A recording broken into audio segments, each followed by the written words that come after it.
এখানে 2টা বেগুন আছে, বেগুনগুলো ভালো করে কেটে নেব সুন্দর করে।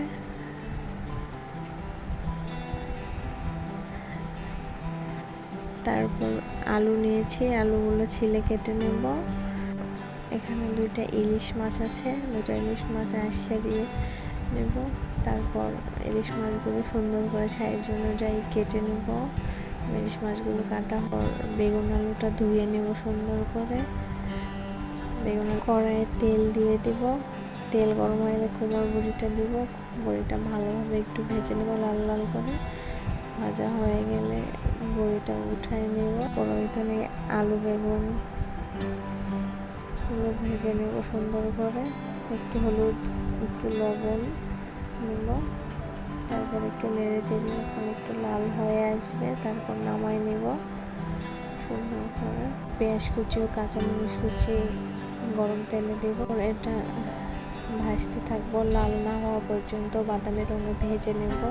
তারপরে একটু অল্প পানি দেব, আদা বাটা, লবণ, হলুদ গুঁড়ো, ঝালের গুঁড়ো। তারপর নেড়ে চেড়ে সুন্দরভাবে মশলাটা কষিয়ে নেব। মশলাটা কষানো হয়ে গেলে এখানে মাছগুলো সব দিব। মাছগুলো দিয়ে একটু ভালো করে নেড়ে চেড়ে নেব।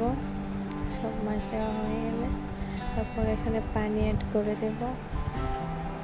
মশলাটার সাথে মাছটা কষায় নেব পানি দিয়ে।